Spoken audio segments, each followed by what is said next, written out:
नमस्कार दोस्तों, मैं रविंद्र कुमार और मेरे YouTube चैनल पर आप सभी का हार्दिक स्वागत। दोस्तों, आज की इस महत्वपूर्ण प्रश्नोत्तरी में अपन लेकर आए हैं 45 यानी 45 इम्पोर्टेंट क्वेश्चन जो रोग और योग से संबंधित रहेंगे। दोस्तों, रोग और योग से संबंधित 45 क्वेश्चन इम्पोर्टेंट रहेंगे। तो चलिए दोस्तों, अगर मेरी YouTube चैनल पर पहली बार विजिट कर रहे हैं तो आर.के. फिजिकल एजुकेशन क्लासेस को आप सब्सक्राइब कर सकते हैं और प्रतिदिन की महत्वपूर्ण क्लासों का आप फ़ायदा उठा सकते हैं। दोस्तों, आज ही अपनी जो सीरीज़ रहेगी वो रहेगी सीरीज़ नंबर 47 और आज के इस 45 प्रश्नों में से आप कितने प्रश्नों का सही जवाब दे पाते हैं वो आपके लिए भी इम्पोर्टेंट रहेगा। दोस्तों, आज की इस महत्वपूर्ण प्रश्नोत्तरी में सीधे सीधे 1 या 2 प्रश्न आपको पेपर में यहाँ पे देखने को मिलेंगे, वेरी इंपॉर्टेंट रहेंगे। तो चलिए दोस्तों, बिना टाइम खराब किए आज की अपनी इम्पोर्टेंट प्रश्नोत्तरी को शुरू करते हैं। तो पहला और इम्पोर्टेंट प्रश्न रहेगा अपना प्रश्न नंबर 1। देखिए दोस्तों, यहाँ पे प्रश्न नंबर 1 रहने वाला है, हाइड्रोफोबिया रोग किससे उत्पन्न होता है। इंपॉर्टेंट रहने वाला है दोस्तों, यहाँ पे हाइड्रोफोबिया रोग है, ये किससे उत्पन्न होता है ये पूछा गया है, वेरी इंपॉर्टेंट। तो जीवाणु यानी बैक्टीरिया, विषाणु, वायरस, आनुवंशिकी, जेनेटिक या फिर कवक या फंगस से संबंधित किससे रहने वाला है ये अपने को बताना है।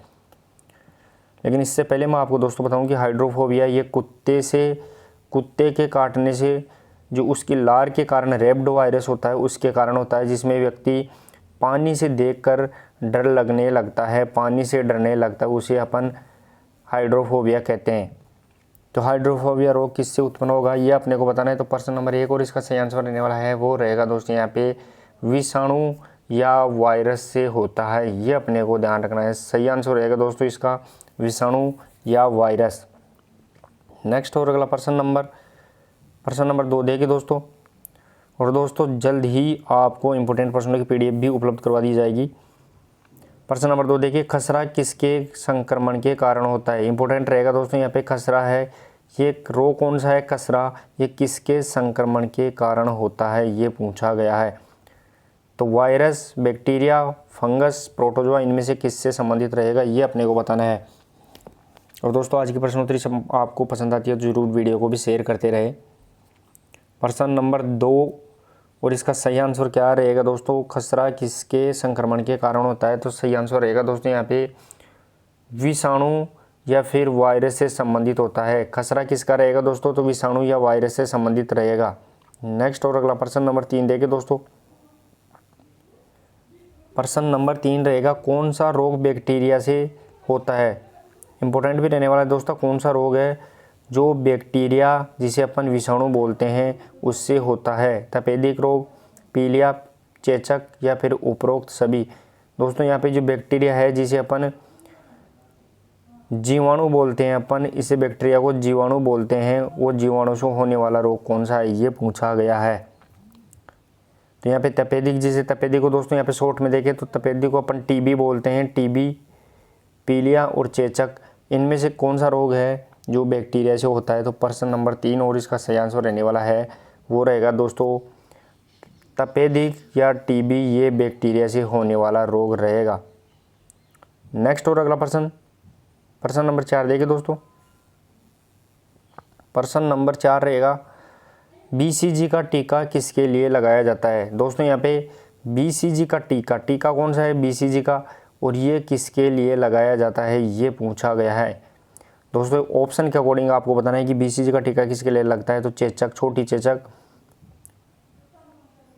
कुकर खांसी, तपेदिक या फिर उपरोक्त सभी, इनमें से कौन सा आंसर रहने वाला है वो अपने को बताना है। दोस्तों यहाँ पे बीसीजी की फुल फॉर्म भी बहुत बार एग्जाम में पूछी जा चुकी है। बीसीजी जिसे अपन बेसिलस कोलमेट गुरिन बोलते हैं, बेसिलस कोलमेट गुरिन, ये बीसीजी की फुल फॉर्म होती है, ये भी अपने को ध्यान रखना है। तो यहाँ पे जो बीसीजी का टीका लगता है ये किसके लिए लगे, तो प्रश्न नंबर 4 और इसका सही आंसर रहने वाला है वो रहेगा दोस्तों तपेदिक, जिसे अपन टीबी कहते हैं या फिर इसे क्षय रोग कहते हैं, इसके लिए बीसीजी का टीका लगता है। नेक्स्ट और अगला रहेगा दोस्तों प्रश्न नंबर 5 देखिए यहाँ पे, प्रश्न नंबर 5, संक्रामक रोग का प्रसार कैसे होता है। दोस्तों संक्रामक रोग होते हैं, इनका प्रसार कैसे होता है, यानी ये कैसे फैलते हैं ये पूछा गया है। संक्रामक रोग का प्रसार कैसे होता है, ये अपने को बताना है दोस्तों यहाँ पे।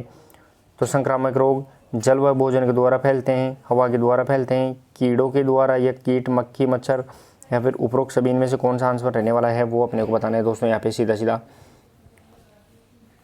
तो चलिए दोस्तों, प्रश्न नंबर 5 और इसका सही आंसर रहेगा संक्रामक रोग, इनका प्रसार या फैलना ये किसके द्वारा होता है। तो इसका सही आंसर रहेगा दोस्तों, वो रहने वाला है उपरोक्त सभी, यानी जल व भोजन, दूषित जल, दूषित भोजन, प्रदूषित हवा या वायु और कीटों या जानवरों के द्वारा भी ये फैलता है। चले दोस्तों, नेक्स्ट और अगला प्रश्न रहने वाला है वो रहेगा दोस्तों यहाँ पे प्रश्न नंबर 6। देखिए दोस्तों, प्रश्न नंबर 6 रहेगा दोस्तों, कलर ब्लाइंडनेस व्यक्ति किन रंगों में भेद नहीं कर पाता है, ये अपने को बताना है दोस्तों यहाँ पे। कलर ब्लाइंडनेस व्यक्ति जिसे वर्णांता रोग होता है, वो व्यक्ति कौन से रंगों में भेद नहीं कर पाता है, यानी डिफरेंस नहीं समझ पाता है, ये पूछा गया है दोस्तों। इनमें से कौन से रंग हैं जिनमें कलर ब्लाइंडनेस, जिसे अपन वर्णांतता व्यक्ति या वर्णांता रोग बोलते हैं, वर्णांतता रोग उसमें होता है जिसके कारण वह 2 कलर को नहीं पहचान पाता है, वो कौन से कलर है दोस्तों। तो प्रश्न नंबर 6 और इसका सही आंसर रहने वाला है वो रहेगा दोस्तों यहाँ पे लाल, रेड एंड ग्रीन, यानी लाल और हरा रंग में व्यक्ति कलर या डिफरेंस नहीं कर पाता है, ये अपने को ध्यान रखना है। नेक्स्ट और अगला प्रश्न नंबर देखिए दोस्तों यहाँ पे प्रश्न नंबर रहेगा अपना 7। प्रश्न नंबर 7 देखिए दोस्तों, इंपॉर्टेंट रहने वाला है। हीमोफीलिया रोग में व्यक्ति में क्या प्रभावित होता है, हीमोफीलिया रोग में व्यक्ति में क्या प्रभावित होता है, ये पूछा गया है कि हीमोफीलिया रोग के कारण व्यक्ति में क्या प्रभावित होगा। तो यहाँ पे श्वेत रक्त कोशिकाओं की कमी होती है, आरबीसी की कमी, या फिर रक्त का थक्का नहीं जमता है, या फिर उपरोक्त सभी बीमारी ये हीमोफीलिया के कारण होती है।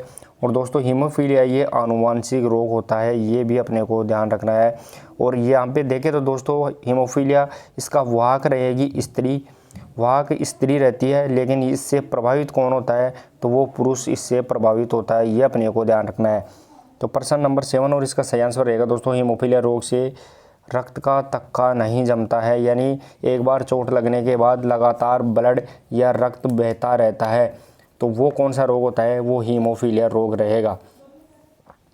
नेक्स्ट और अगला प्रश्न नंबर 8 देखिए दोस्तों, और आज की प्रश्नोत्तरी दोस्तों आपको पसंद आती है तो आप जरूर वीडियो को भी शेयर करते रहे, ताकि और भी दोस्तों को इसका ज़्यादा से ज़्यादा फ़ायदा मिलता रहे।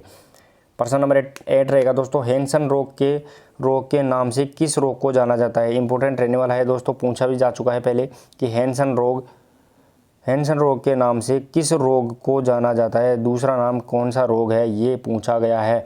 तो हैजा, कुष्ठ रोग, टीबी, रेबीज, इनमें से कौन सा रोग है जिसे हैंसन रोग के नाम से जानते हैं। तो प्रश्न नंबर 8 और इसका सही आंसर रहने वाला है वो रहेगा दोस्तों यहाँ पे हैंसन रोग, इसे अपन कुष्ठ रोग के नाम से जानते हैं, वो हैंसन रोग होता है। और दोस्तों इसका हैंसन नाम क्यों पड़ा, तो ये सबसे पहले ब्रिटेन की महारानी के हुआ था, इस कारण इसे शाही रोग या हैंसन रोग भी कहते हैं। ब्रिटेन की महारानी के हुआ था, इसलिए इसे हैंसन रोग कहा जाता है, इसे शाही रोग भी कहते हैं, ये भी अपने को ध्यान रखना है। चलिए दोस्तों, नेक्स्ट और अगला प्रश्न नंबर रहेगा प्रश्न नंबर 9।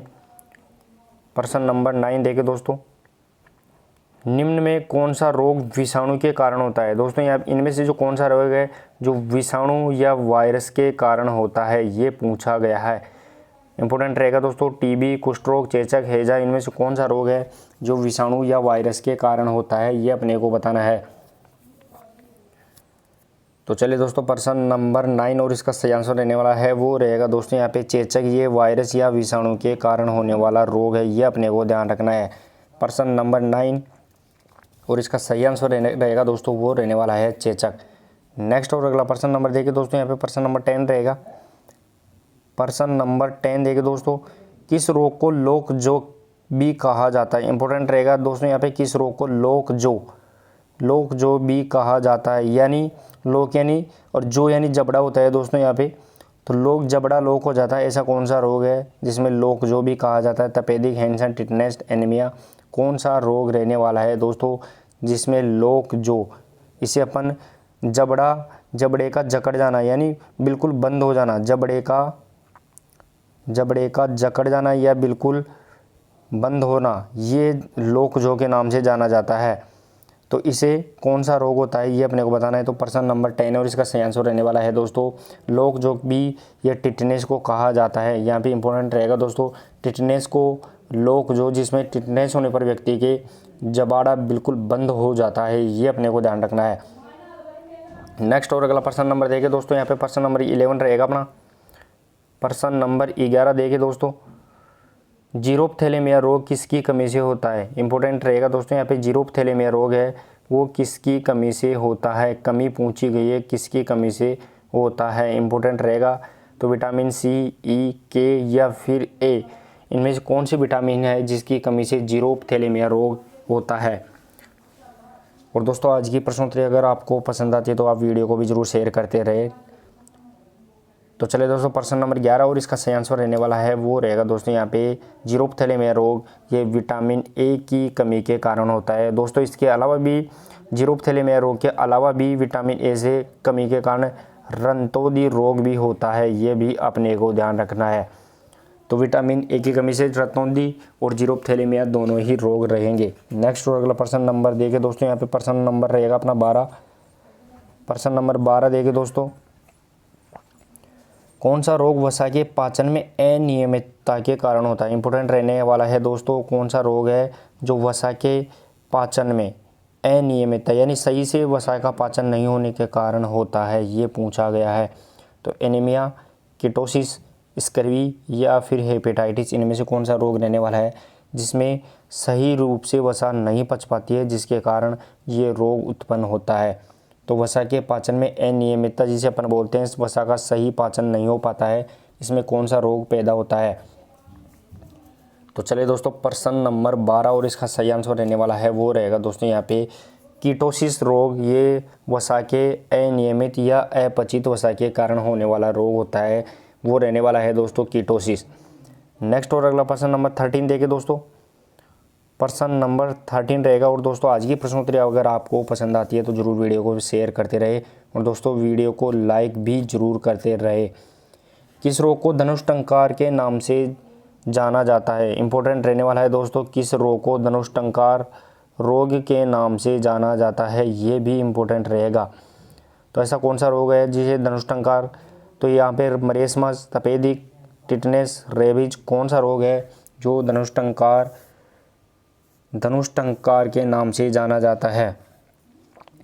तो चलिए दोस्तों प्रश्न नंबर 13 और इसका सही आंसर रहने वाला है वो रहेगा दोस्तों टिटनेस रोग को धनुष्टंकार रोग के नाम से जानते हैं। और इससे पहले अपन ने दोस्तों धनुष्टंकार के अलावा टिटनेस को लोकजो के नाम से भी जाना जाता था। लोकजो, ये भी अपने को ध्यान रखना है। लोकजो जिसमें जबाड़ा बिल्कुल बंद होता है, इसलिए टिटनेस को लोकजो और दूसरा धनुष्टंकार दोनों ही नाम से जाना जाता है, ये अपने को ध्यान रखना है। वेरी वेरी इंपॉर्टेंट रहेगा दोस्तों, इंपॉर्टेंट प्रश्न कि कौन से रोग को धनुष्टंकार और लोकजो के नाम से जाना जाता है, तो वो टिटनेस रोग रहेगा। नेक्स्ट और अगला प्रश्न नंबर 14 देखिए दोस्तों, यहाँ पे प्रश्न नंबर 14 रहने वाला है अपना। प्रश्न नंबर 14, हैजा रोग के जीवाणु का क्या नाम है। इंपॉर्टेंट रहेगा दोस्तों यहाँ पे हैजा रोग के जीवाणु जिसे अपन बैक्टीरिया बोलते हैं, तो हैजा रोग के बैक्टीरिया का क्या नाम है, ये अपने को ध्यान रखना है। इसी प्रश्न में अगर मैं आपको बताऊं तो एक प्रश्न अपने को देखने को मिलेगा कि हैजा रोग किससे होता है, तो हैजा रोग जीवाणु जिसे बैक्टीरिया कहते हैं, बैक्टीरिया से होता है, ये अपने को ध्यान रखना है। तो यहाँ पे कौन से बैक्टीरिया से होता है ये पूछा गया है हैजा, तो माइक्रोबैक्टीरियम, विब्रियो कोलेरी, रेब्डोवायरस या फिर क्यूलिक्स, कौन सा वायरस है जिसके कारण हैजा रोग होता है। सॉरी, कौन सा जीवाणु है जिसके कारण हैजा रोग होता है। तो चलिए दोस्तों प्रश्न नंबर 14 और इसका सही आंसर रहेगा दोस्तों विब्रियो कोलेरी, ये जीवाणु रहेगा जिसके कारण हैजा होता है। तो हैजे का वायरस हैजे का बैक्टीरिया कौन सा रहेगा दोस्तों, तो वो विब्रियो कोलेरी रहेगा। नेक्स्ट और अगला प्रश्न नंबर देखिए दोस्तों, यहाँ पे प्रश्न नंबर 15 रहेगा। प्रश्न नंबर 15, ड्वार्फिज्म नामक रोग किसके कारण होता है। इंपॉर्टेंट रहने वाला है दोस्तों ड्वार्फिज्म नामक रोग ये किसके कारण होता है, ये पूछा गया है। दोस्तों इससे पहले मैं आपको बताऊं कि आपने ऑप्शंस के अकॉर्डिंग अगर आप उत्तर देते हैं, लेकिन इससे पहले मैं बताऊं तो ड्वार्फिज्म रोग होता है ये रहेगा दोस्तों यहाँ पे, अगर ग्रंथि के तौर पर देखें तो ये पीयूष ग्रंथि या मास्टर ग्रंथि के हार्मोन के कारण होता है। इसमें हार्मोन की कमी होने के कारण होता है। तो ये इसका सही आंसर क्या निकल के आएगा दोस्तों, ड्वार्फिज्म। ये वृद्धि हार्मोन की कमी के कारण होता है। सही आंसर रहेगा दोस्तों वृद्धि हार्मोन की कमी। यानी ड्वार्फिज्म रोग क्या है, तो व्यक्ति इसमें बोनापन में होता है। बोनापन होता है व्यक्ति में, वो बिल्कुल हाइट में बिल्कुल छोटा होता है, उसे अपन ड्वार्फिज्म कहते हैं। और ये पीयूष ग्रंथि के द्वारा निकले वाले हार्मोन की कमी के कारण होता है। ये अपने को ध्यान रखना है। नेक्स्ट और अगला प्रश्न नंबर 16 देखिए दोस्तों, यहाँ पे प्रश्न नंबर 16 रहेगा अपना, टाइफाइड रोग से क्या प्रभावित होता है। ये अपने को बताना है दोस्तों, यहाँ पे टाइफाइड रोग से क्या प्रभावित होता है। इंपॉर्टेंट रहेगा दोस्तों, टाइफाइड रोग से प्रभावित कौन सा अंग होता है, ये अपने को बताना है यहाँ पे। तो त्वचा, आंत, मांसपेशी, फेफड़े, इनमें से कौन सा है जो टाइफाइड से प्रभावित रहेगा। तो प्रश्न नंबर 16 इंपॉर्टेंट रहेगा दोस्तों, पूछा भी जा चुका है पहले, अदर एग्जाम में भी बहुत बार पूछा गया प्रश्न है, इंपॉर्टेंट रहने वाला है दोस्तों यहाँ पे। तो टाइफाइड रोग से क्या प्रभावित होता है, और इसका सही आंसर रहेगा दोस्तों वो रहने वाला है आंत प्रभावित होती है। यानी जो शरीर में छोटी आंत, बड़ी आंत और इनसे संबंधित अन्य आंतें हैं, वो टाइफाइड रोग से प्रभावित रहेगी। नेक्स्ट और अगला प्रश्न नंबर देखिए दोस्तों, प्रश्न नंबर 17 रहेगा अपना अगला इंपॉर्टेंट प्रश्न दोस्तों। यहाँ पे सिलिकोसिस रोग से क्या प्रभावित होता है। यहाँ पे दोस्तों देखिए अपन कि सिलिकोसिस रोग से क्या प्रभावित होता है। सिलिकोसिस रोग से क्या प्रभावित होता है, ये अपने को बताना है दोस्तों यहाँ पे। तो सिलिकोसिस रोग से क्या प्रभावित रहेगा यहाँ पे दोस्तों, फेफड़े, आमाशय, तंत्रिका तंत्र, पाचन तंत्र, इनमें से कौन सा रहेगा जो सिलिकोसिस रोग से प्रभावित रहेगा। प्रश्न नंबर 17। तो चलिए दोस्तों प्रश्न नंबर 17 और इसका सही आंसर रहने वाला है वो रहेगा दोस्तों, सिलिकोसिस रोग से प्रभावित होने के वाला अंग रहेगा वो रहेगा दोस्तों यहाँ पे फेफड़े, वो सिलिकोसिस रोग से प्रभावित होते हैं। ये अपने को ध्यान रखना है। तो प्रश्न नंबर 17 और इसका सही आंसर रहेगा दोस्तों यहाँ पे फेफड़े सिलिकोसिस रोग से प्रभावित होते हैं।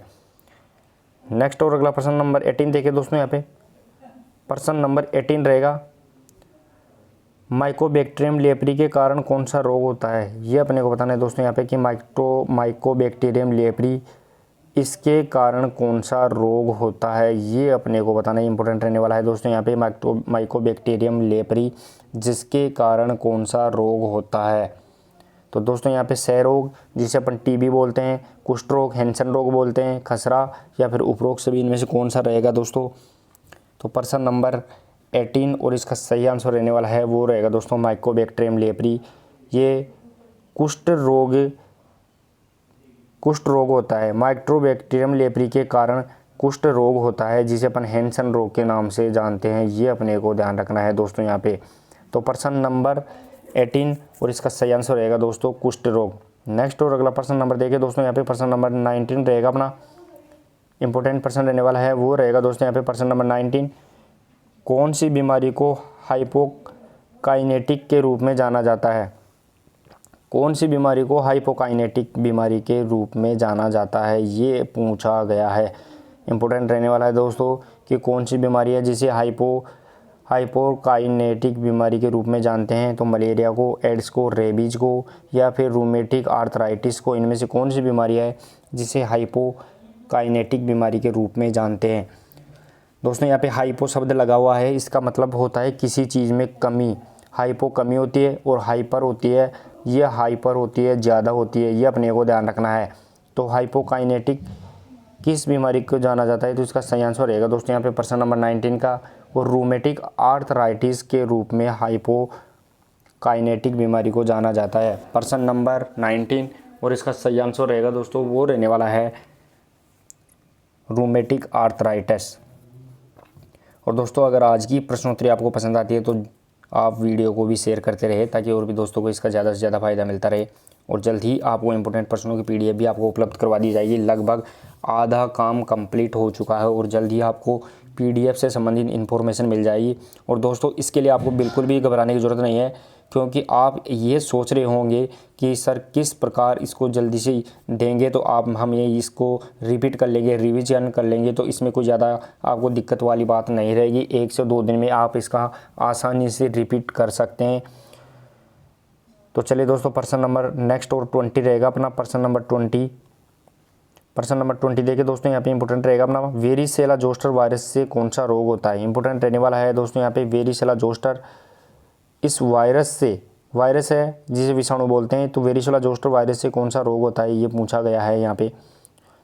तो दोस्तों यहाँ पे कुष्ठ रोग, छोटी माता, खसरा, तपेदिक, कौन सा रोग है जो वेरिसेला जोस्टर वायरस से रहेगा दोस्तों। तो चलिए दोस्तों पर्सन नंबर 20 और इसका सही आंसर रहने वाला है वो रहेगा दोस्तों यहाँ पे छोटी माता, जिसे अपन चिकन पॉक्स के नाम से जानते हैं, वो रहेगा दोस्तों यहाँ पे छोटी माता रोग। ये वेरिसेला जोस्टर वायरस से रहने वाला ही बीमारी रहेगी। नेक्स्ट और अगला पर्सन नंबर देखिए दोस्तों, पर्सन नंबर 21 रहेगा अपना। पर्सन नंबर 21 देखिए दोस्तों, निम्नलिखित में से कौन सा रोग जल जनित नहीं है। इंपॉर्टेंट रहेगा दोस्तों यहाँ पे, कौन सा रोग है जो जल जनित यानी जल से नहीं होने वाला रोग है, ये पूछा गया है कि निम्न में से कौन सा रोग है जो जल जनित नहीं है। तो हैजा रोग, टाइफाइड, पेचिस, एड्स, कौन सा रोग है जो जल से नहीं होने वाला रोग है, यहाँ पे ये पूछा गया है। इंपॉर्टेंट रहेगा दोस्तों। तो चलिए दोस्तों पर्सन नंबर 21 और इसका सही आंसर रहने वाला है वो रहेगा दोस्तों यहाँ पे जल जनित रोग नहीं है, वो रहेगा दोस्तों यहाँ पे एड्स रोग, वो जल जनित नहीं रहेगा। हैजा, टाइफाइड और पेचिस तीनों ही प्रदूषित जल से होने वाले रोग रहेंगे, ये इसका सही आंसर रहेगा दोस्तों। नेक्स्ट और अगला पर्सन नंबर देखिए दोस्तों, यहाँ पे पर्सन नंबर 22 रहेगा अपना। पर्सन नंबर 22 देखिए दोस्तों, एलिसा टेस्ट किस रोग के लिए किया जाता है। इंपॉर्टेंट रहेगा दोस्तों यहाँ पे एलिसा टेस्ट कौन सा है, तो एलिसा टेस्ट है ये किस रोग की जांच के लिए किया जाता है या किस रोग को पता लगाने के लिए किया जाता है। तो दोस्तों यहाँ पे रेबीज रोग, तपेदिक, एड्स या फिर उपरोक्त सभी में से कौन सा रोग है जिसकी जांच के लिए एलिसा टेस्ट किया जाता है। और दोस्तों जल्द ही आपको इम्पोर्टेंट प्रश्नों की PDF उपलब्ध करवा दी जाएगी। दोस्तों कुछ दोस्तों के कमेंट आते हैं कि सर क्या एग्ज़ाम के बाद में आप PDF उपलब्ध करवाओगे, तो इसमें ऐसा नहीं है दोस्तों। यहाँ पे आपको जल्दी PDF उपलब्ध करवा दी जाएगी, लेकिन वो एक फैक्ट के रूप में इंपॉर्टेंट पर्सन्स को सिलेक्ट करते हुए बनाई जा रही है, इसलिए उसमें टाइम लगता है दोस्तों। और वो भी जल्दी आपको बता दिया जाएगा कि ये आपको अगस्त के एंड तक आपको PDF उपलब्ध हो जाएगी, आप टेंशन में बिल्कुल भी ना रहे। और मैं बताता हूँ कि अगर 25 सितंबर को एग्ज़ाम कन्फर्म होती है तो आप उस PDF को 10 बार रिवीजन आसानी से मार सकते हैं, उसमें कोई आपको ज़्यादा दिक्कत नहीं होगी। तो पर्सन नंबर 22 देखिए दोस्तों, यहाँ पे एलिसा टेस्ट किस रोग के लिए किया जाता है, तो इसका सही आंसर रहेगा दोस्तों यहाँ पे एड्स रोग के लिए एलिसा टेस्ट का जांच की जाती है, ये अपने को ध्यान रखना है। तो पर्सन नंबर 22 और इसका सही आंसर रहेगा दोस्तों यहाँ पे एड्स रोग। नेक्स्ट और अगला पर्सन नंबर 23 देखिए दोस्तों, पर्सन नंबर 23 रहेगा डिप्थीरिया रोग का संबंध किससे है। इंपॉर्टेंट रहेगा दोस्तों यहाँ पे डिप्थीरिया रोग का संबंध ये किससे है, ये अपने को बताना है दोस्तों यहाँ पे। तो डिप्थीरिया रोग मस्तिष्क से संबंधित होता है, कंठ से, यकृत से, फेफड़े से, किससे संबंधित रहेगा ये अपने को बताना है यहाँ पे दोस्तों। तो पर्सन नंबर 23 डिप्थीरिया रोग का संबंध किससे है, तो इसका सही आंसर रहने वाला है वो रहेगा दोस्तों कंठ से संबंधित रहेगा। यहाँ पे सही आंसर रहेगा दोस्तों गला या कंठ, गले में जो कंठ होता है, गले में या कंठ से संबंधित होता है वो डिप्थीरिया रोग रहेगा। नेक्स्ट और अगला पर्सन नंबर देखिए दोस्तों, यहाँ पे पर्सन नंबर 24 रहेगा अपना। और दोस्तों आज की प्रश्नोत्तरी आपके लिए चैलेंजेबल साबित रहेगी। आप कितने पर्सन वो 45 क्वेश्चंस में कितने पर्सन आप सही कर पाते हैं, वो आपके लिए स्कोर चैलेंजेबल रहेगा। इंपॉर्टेंट प्रश्नोत्तरी आपकी दोस्तों आज की, और यहाँ से सीधा 1 या 2 पर्सन आपको पेपर में देखने को आसानी से मिल जाएंगे। तो पर्सन नंबर नेक्स्ट देखिए दोस्तों, यहाँ पे पर्सन नंबर 24 रहेगा अपना। सार्स, SARS, सार्स क्या है ये पूछा गया है और पहले भी पूछा जा चुका है दोस्तों। इंपॉर्टेंट पर्सन है, सार्स क्या है। यहाँ पे दोस्तों देखें तो सार्स की full form severe acute respiratory syndrome होती है, ये अपने को ध्यान रखना है। तो सार्स क्या है ये अपने को बताना है दोस्तों यहाँ पे। तो सीवियर एक्यूट रेस्पिरेटरी सिंड्रोम ये बीमारियों का समूह होता है जिसे अपन सार्स कहते हैं। तो ये सार्स में कौन सी बीमारी रहेगी यहाँ पे, वायरस जनित रोग यानी वायरस या बैक्टीरिया, फंगस, प्रोटोजोआ, इनसे संबंधित कौन सी बीमारी रहेगी सार्स, ये अपने को बताना है। और दोस्तों अपन ने कोरोना के मामले में सुना होगा SARS-CoV-2, ये कोरोना से संबंधित इसका वायरस भी था, ये अपने को ध्यान रखना है। तो प्रश्न नंबर 24 और इसका सही आंसर रहने वाला है वो रहेगा दोस्तों यहाँ पे वायरस जनित रोग, या वायरस जनित रोग जिसे अपन विषाणु जनित रोग बोलते हैं। तो सार्स रहेगा अपने लिए वायरस जनित रोग, और ये कोरोना भी इसी रोग में आता है।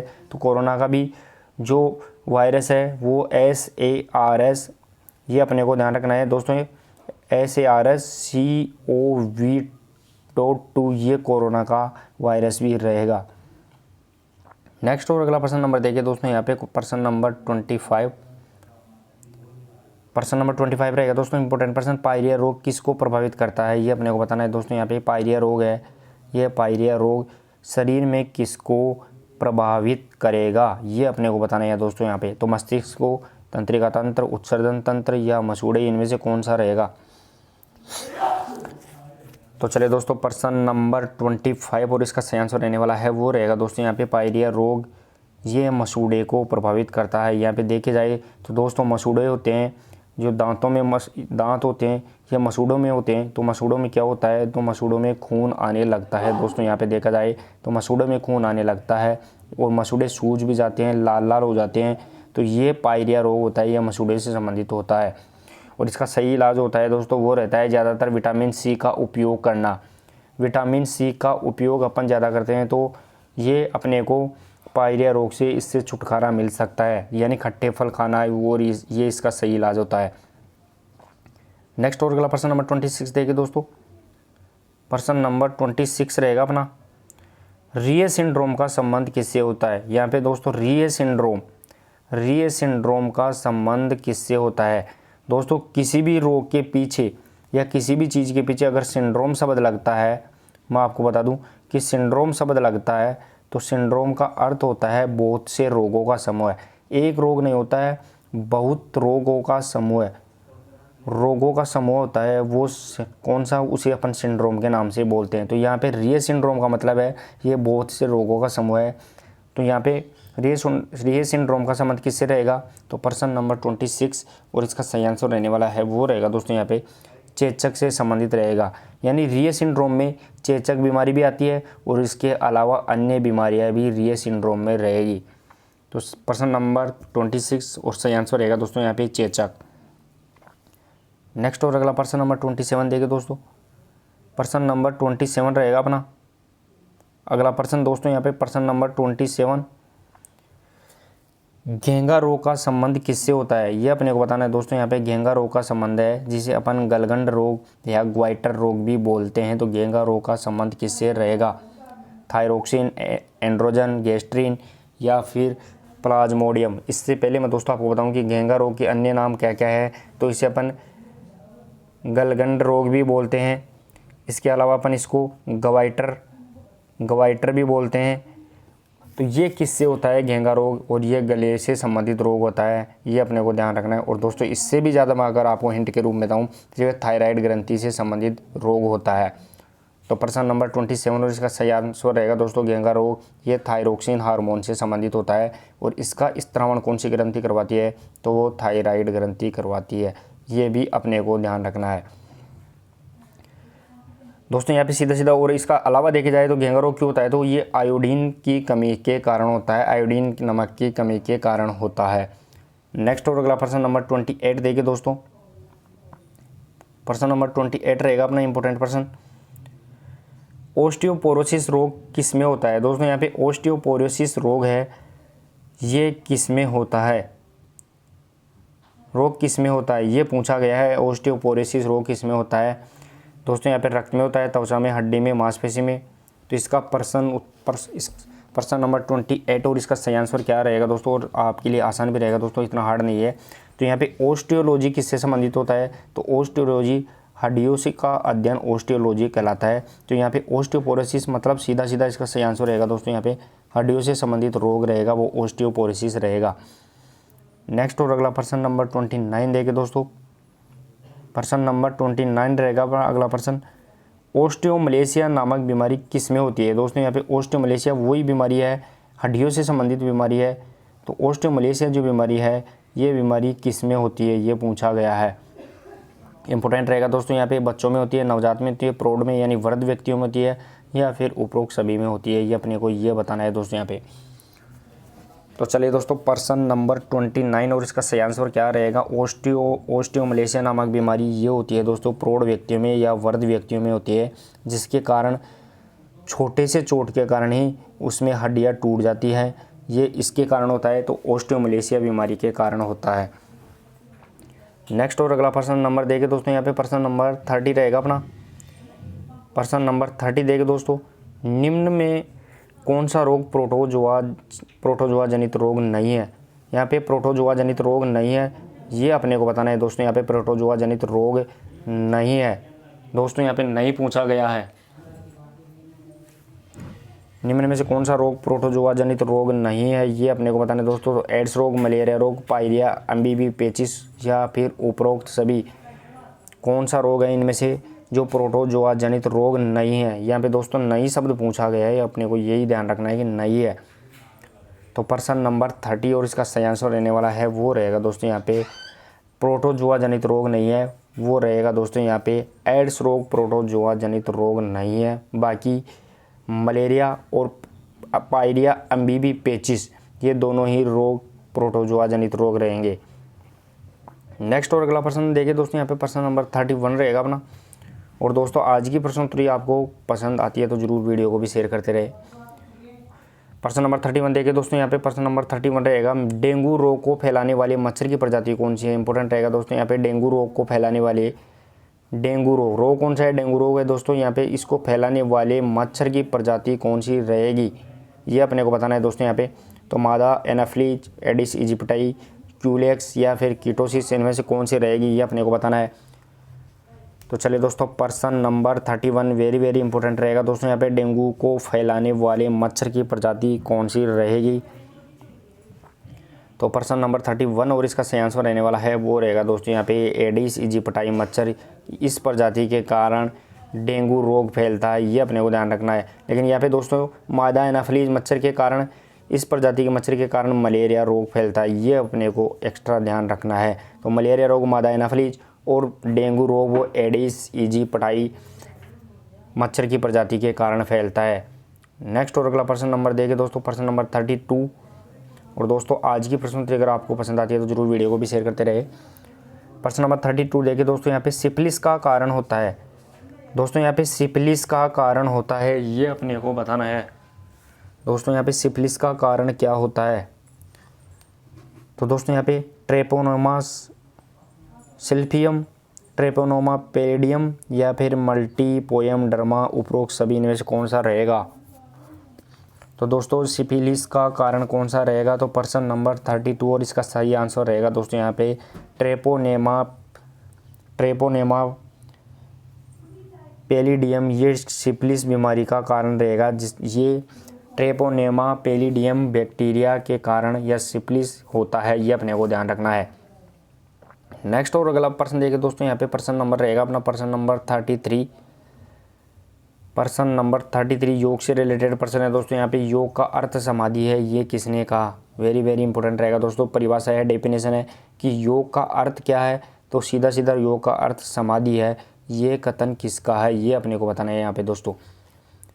तो योग का अर्थ समाधि है, महर्षि पतंजलि, वेदव्यास, स्वामी रामचरण या स्वामी विवेकानंद, इनमें से कौन सा रहेगा जिसने कहा है कि योग का अर्थ समाधि है। तो चलिए दोस्तों प्रश्न नंबर 33 और इसका सही आंसर रहने वाला है वो रहेगा यहाँ पे दोस्तों योग का अर्थ समाधि है, ये वेदव्यास यानी महर्षि वेदव्यास ने कहा था, ये अपने को ध्यान रखना है। नेक्स्ट और अगला प्रश्न नंबर देखिए दोस्तों यहाँ पे प्रश्न नंबर 34।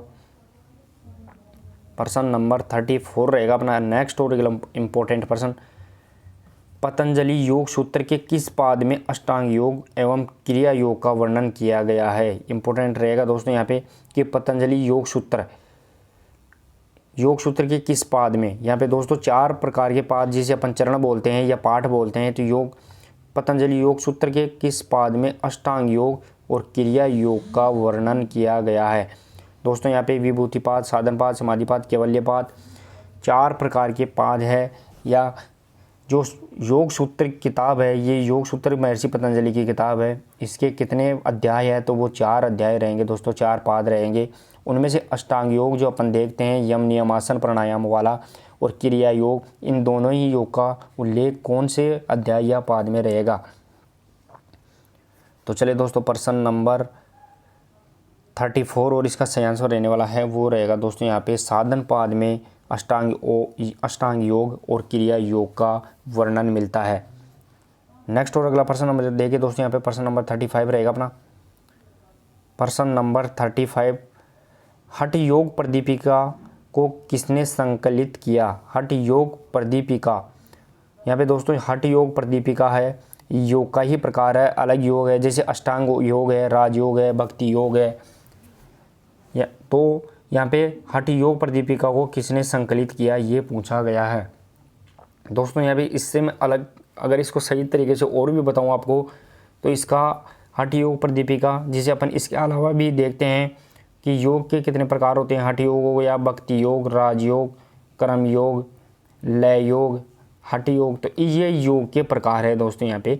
तो इनमें से कौन सा योग, तो हठ योग प्रदीपिका, इसको संकलित किसने किया था, ये पूछा गया है। तो प्रश्न नंबर 35 और इसका सही आंसर रहने वाला है वो रहेगा दोस्तों, स्वात्मा राम ने हठ योग प्रदीपिका को संकलित किया या इसको एकत्रित किया, इसको बनाया, ये अपने को ध्यान रखना है। नेक्स्ट और अगला प्रश्न नंबर 36, प्रश्न नंबर 36 देखिए दोस्तों यहाँ पे, निम्नलिखित में कौन सी शुद्धि क्रिया नहीं है। यहाँ पे दोस्तों शुद्धि क्रिया नहीं है, कौन सी शुद्धि क्रिया नहीं है, ये पूछा गया है, इंपॉर्टेंट रहने वाला है दोस्तों यहाँ पे। तो कपालभाति, नेति, कुंभक, धोती, इनमें से कौन सी क्रिया है जो शुद्धि क्रिया नहीं है। यहाँ पे दोस्तों अगर अपन देखें तो शुद्धि क्रियाएं कितनी होती है, जिसे अपन षट कर्म के नाम से जानते हैं। तो षट कर्म में यानी 6 प्रकार की शुद्धि क्रियाएं होती है, उनमें से कौन सी शुद्धि क्रिया नहीं है। तो प्रश्न नंबर 36 और इसका सही आंसर रहेगा दोस्तों, कुंभक शुद्धि क्रिया नहीं है, ये प्राणायाम का भाग है। प्राणायाम का भाग, प्राणायाम दोस्तों 3 प्रकार के, प्राणायाम में 3 प्रकार का कुंभक श्वास के भाग बताए गए हैं, एक पूरक, दूसरा कुंभक और तीसरा रेचक। तो ये प्राणायाम का भाग रहेगा। इसके अलावा नेति, कपालभाति और धोती, ये तीनों ही शुद्धि क्रिया रहेगी। नेक्स्ट और अगला प्रश्न नंबर 37 देखिए दोस्तों, प्रश्न नंबर 37 रहेगा दोस्तों यहाँ पे, प्राणायाम श्वास को रोकना क्या कहलाता है। प्राणायाम में, यहाँ पे दोस्तों प्राणायाम में ध्यान रखना, प्राणायाम में श्वास को रोकना क्या कहलाता है। श्वास को रोकना, श्वास को रोकना क्या कहलाता है। यहाँ पे दोस्तों में शब्द और जोड़ना है आपको कि प्राणायाम में श्वास को रोकना क्या कहलाता है, तो वो रेचक, पूरक, कुंभक, अनुलोम, इनमें से कौन सा रहेगा।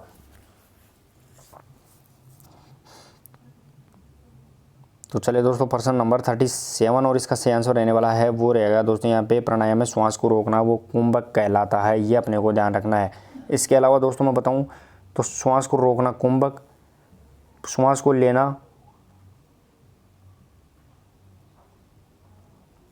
लेना ये पूरक, और श्वास को छोड़ना ये रेचक कहलाता है, ये भी अपने को ध्यान रखना है यहाँ पे दोस्तों। तो छोड़ना रेचक, लेना, श्वास लेना, ये लेना क्या कहलाता है, तो पूरक, और रोक के रखना वो कुंभक कहलाता है। तो यहाँ पे श्वास को रोकना इसका सही आंसर रहेगा दोस्तों वो कुंभक। प्रश्न नंबर 37 और इसका सही आंसर रहेगा दोस्तों कुंभक। नेक्स्ट और अगला प्रश्न नंबर देखिए दोस्तों यहाँ पे, प्रश्न नंबर 38 रहेगा अपना। प्रश्न नंबर 38 देखिए दोस्तों, आसनों का राजा किस आसन को कहा जाता है। यहाँ पे शासन नहीं है दोस्तों, गलत टाइपिंग है, माफ़ी चाहता हूँ। कि आसनों का राजा किस आसन, यहाँ पे दोस्तों आसन लिखना है अपने को, शासन नहीं है, आसन बताना है अपने को यहाँ पे। तो दोस्तों यहाँ पे अपने को बताना है कि आसनों का राजा किस आसन, थोड़ा सा करेक्शन कर लीजिए दोस्तों, कि आसनों का राजा किस आसन को कहा जाता है, ये अपने को बताना है यहाँ पे। तो आसनों का राजा सर्वांगासन, सिद्धासन, पद्मासन या चक्रासन, इनमें से कौन से रहने वाला है। और इसका प्रश्न नंबर 38 और इसका सही आंसर रहेगा दोस्तों, आसनों का राजा सर्वांगासन को कहा जाता है। सही आंसर रहेगा दोस्तों सर्वांगासन। नेक्स्ट और अगला प्रश्न नंबर 39, प्रश्न नंबर 39 देखिए दोस्तों, सूर्य नमस्कार में कुल कितनी अवस्थाएं होती है। दोस्तों यहाँ पे सूर्य नमस्कार में कुल कितनी अवस्थाएं होती है ये पूछा गया है। दोस्तों 2013 की भर्ती में पूछा गया प्रश्न है, इंपॉर्टेंट भी रहेगा कि सूर्य नमस्कार में कितनी अवस्थाएं होती है। तो 32, 64, 22 या फिर 12, इनमें से कौन सा आंसर सही रहेगा। तो चलिए दोस्तों प्रश्न नंबर 39 और इसका सही आंसर रहने वाला है वो रहेगा दोस्तों सूर्य नमस्कार की 12 अवस्थाएं होती है, ये अपने को ध्यान रखना है। दोस्तों यहाँ पे सूर्य नमस्कार किया जाता है, उसमें 12 स्टेप में सूर्य नमस्कार अपन करते हैं, ये अपने को ध्यान रखना है। इस प्रकार टोटल जो सूर्य नमस्कार की जो स्थिति होती है वो 12 स्थितियाँ कंप्लीट होने पर सूर्य नमस्कार कंप्लीट माना जाता है। नेक्स्ट और अगला प्रश्न नंबर देखे दोस्तों, यहाँ पे प्रश्न नंबर रहेगा 40। प्रश्न नंबर 40 देखे दोस्तों, हलासन का पूरक आसन कौन सा होता है। दोस्तों यहाँ पे हलासन होता है, इस हलासन का पूरक आसन यानी इसके हलासन के विपरीत, पूरक मतलब विपरीत आसन कौन सा होता है, ये अपने को बताना है। दोस्तों यहाँ पे हलासन के विपरीत कौन सा आसन होता है। तो यहाँ पे दोस्तों हलासन में क्या होता है, तो व्यक्ति पैरों को पीछे की तरफ, यहाँ पे व्यक्ति ये तो उसकी सिर होता है और ये इसका धड़ होता है, और वो अपने पैरों को उठाकर पीछे की तरफ लगा देता है, और इसमें दोनों हाथ उसके हाथ दोनों उसके सिर के पास में रहते हैं। तो ये कौन सा आसन होता है, यह हलासन होता है दोस्तों यहाँ पे। तो हलासन के विपरीत कौन सा आसन रहेगा, तो हलासन के विपरीत आसन वो रहने वाला है दोस्तों यहाँ पे चक्रासन, सही आंसर रहेगा दोस्तों यहाँ पे चक्रासन हलासन के विपरीत। अब इसमें क्या करता है, तो ये तो उसकी गर्दन होती है, और ये इसके जो सिर उसका बॉडी वाला पोर्शन होता है, और ये उसके पैर होते हैं, और उसके हाथ पीछे की तरफ ऐसे। अब ये आसन बनता है, ये इसका चक्रासन बनता है दोस्तों, ये चक्रासन रहेगा। और इसमें ये इसके पैर पीछे की तरफ जाएंगे, उसके कानों के पास में, उसके सिर के पीछे, तो ये दोनों पैर जाएंगे, तो ये रहेगा दोस्तों हलासन। तो इसका अपोजिट आसन वो चक्रासन रहेगा। नेक्स्ट और अगला प्रश्न नंबर 41 देखे दोस्तों, प्रश्न नंबर 41 रहेगा अपना, कुंडलिनी जागृत करने वाला आसन कौन सा माना जाता है। इंपॉर्टेंट रहेगा दोस्तों, कुंडलिनी जागृत करने वाला आसन कौन सा माना जाता है, ये अपने को बताना है। कुंडलिनी जागृत करने वाला आसन कौन सा माना जाता है, तो नौकासन, भुजंगासन, धनुरासन या फिर चक्रासन, इनमें से कौन सा आसन है जिसके द्वारा शरीर में कुंडलिनी जागृत हो जाती है। तो चलिए दोस्तों प्रश्न नंबर 41 और इसका सही आंसर रहने वाला है वो रहेगा दोस्तों यहाँ पे भुजंगासन, ये कुंडलिनी जागृत करने वाला आसन होता है। और इसमें दोस्तों ये उसके पैर होते हैं और ये इसका धड़ होता है, ये इसको इस प्रकार ऊपर उठा लेता है, वो भुजंगासन होता है दोस्तों यहाँ पे, यानी सिर को और दोनों हाथ अपनी चेस्ट के पास में रखता है, इस प्रकार भुजंगासन बनता है, ये अपने को ध्यान रखना है। नेक्स्ट और अगला प्रश्न नंबर देखें तो प्रश्न नंबर 42, प्रश्न नंबर 42 रहेगा दोस्तों, आसन किस प्रकार के योग के अंतर्गत आते हैं। दोस्तों ये आसन है, जो चक्रासन है, भुजंगासन है, जितने भी आसन है ये आसन है, नौकासन, भुजंगासन, धनुरासन, चक्रासन, हलासन, मयूरासन, पद्मासन, जितने भी आसन आते हैं ये आसन किस प्रकार के योग के अंतर्गत आते हैं, ये पूछा गया है। तो यहाँ पे भक्ति योग, क्रम योग, राजयोग, हठ योग और इनके अलावा भी दोस्तों लय योग, इतने ये योग के प्रकार होते हैं। तो आसन किस प्रकार के योग के अंतर्गत आते हैं ये पूछा गया है। तो प्रश्न नंबर 42 और इसका सही आंसर रहने वाला है वो रहेगा दोस्तों यहाँ पे हठ योग। हठ योग के अंतर्गत आसन आते हैं, ये अपने को ध्यान रखना है। यहाँ पे दोस्तों अगर देखें तो हठ योग में आसन भी आएंगे, इसके अलावा शुद्धि क्रियाएँ भी आएगी, बंद आएंगे, और इसके अलावा और प्राणायाम और एक दो चीज़ और आती हैं, वो मेरे दिमाग से निकल रही है दोस्तों यहाँ पे। तो ये सभी चीज़ें हठ योग के अंतर्गत आती है, ये अपने को ध्यान रखना है। नेक्स्ट और अगला प्रश्न नंबर 43, प्रश्न नंबर 43 देखिए दोस्तों। और आज की दोस्तों प्रश्नोत्तरी आपको पसंद आई तो जरूर वीडियो को भी शेयर करते रहे। प्रश्न नंबर 43 रहेगा दोस्तों यहाँ पे, एशियन खेल कितने दिनों तक चलते हैं। इंपॉर्टेंट रहेगा दोस्तों, एशियन खेल कितने दिनों तक चलते हैं, एशियन गेम्स होते हैं ये कितने दिनों तक चलते हैं, वेरी वेरी इंपॉर्टेंट रहेगा दोस्तों यहाँ पे। तो 16 दिन, 10 दिन, 7 दिन, 5 दिन। इसके अलावा दोस्तों मैं बताऊँ कि ओलंपिक गेम्स होते हैं, ओलंपिक गेम्स होते हैं ये कितने दिनों तक चलते हैं, तो ओलंपिक गेम्स 16 दिनों तक चलते हैं, ये अपने को ध्यान रखना है। लेकिन यहाँ पे एशियन गेम्स के बारे में पूछा गया कि एशियन गेम्स कितने दिनों तक चलते हैं। तो प्रश्न नंबर 43 और इसका सही आंसर रहने वाला है वो रहेगा दोस्तों यहाँ पे 7 दिन तक एशियन गेम्स चलते हैं, ये अपने को ध्यान रखना है। ओलंपिक के बारे में पूछे तो दोस्तों 16 दिन, ओलंपिक में 16 दिन और एशियन गेम में 7 दिन इसका सही आंसर रहने वाला है। नेक्स्ट और आज की प्रश्न उत्तरी का सेकेंड लास्ट प्रश्न नंबर 44 देखिए दोस्तों, प्रश्न नंबर 44। और दोस्तों आज की प्रश्न उत्तरी आपको पसंद आती है तो ज़रूर वीडियो को शेयर और लाइक भी आप ज़रूर करें। प्रश्न नंबर 44, निम्न में से कौन सा एक घाव का नाम है। यहाँ पे दोस्तों घाव जिसे अपन वुंड बोलते हैं, तो कौन सा एक घाव का नाम है ये अपने को बताना है यहाँ पे। तो दोस्तों पंक्चर्ड, इंसाइसर्ड, लेसरेट या फिर उपरोक्त सभी में से कौन सा घाव का रहेगा दोस्तों। तो दोस्तों मैंने इससे त्वचा और हड्डियों से संबंधित चोटें पढ़ा दी थी, तो अगर आपने नहीं देखा तो आर के फिजिकल एजुकेशन क्लासेस पर जाकर आप क्लास देख सकते हैं और वहाँ से अपने को पता चल जाएगा कि घाव के कितने प्रकार होते हैं और कौन कौन से नाम होते हैं। तो यहाँ पे अपने को घाव के नाम बताना है दोस्तों कि घाव के नाम कौन से होते हैं। तो इसका सही आंसर रहेगा दोस्तों यहाँ पे इंसिसर्ड, पंक्चर्ड और लेसरेट, ये सभी घाव के नाम रहेंगे। प्रश्न नंबर 44 इसका सही आंसर रहेगा उपरोक्त सभी। नेक्स्ट और आज के प्रश्न उत्तरी का लास्ट प्रश्न रहेगा दोस्तों प्रश्न नंबर 45। और दोस्तों आज आपने कितना स्कोर अचीव किया है वो ज़रूर आप कमेंट बॉक्स में बताइए। लास्ट प्रश्न रहेगा अपना प्रश्न नंबर 45। प्रश्न नंबर 45 देख दो दोस्तों, हठ योग के अवयव है, यहाँ पे हठ योग के अवयव कौन से हैं ये पूछे गए हैं दोस्तों। यहाँ पे हठ योग के अवयव जिसे अपन लिम्ब्स बोलते हैं, तो हठ योग के अवयव कौन से हैं, यानी हठ योग के अंतर्गत क्या क्या आता है, इसके अलावा भी और भी आता है दोस्तों यहाँ पे।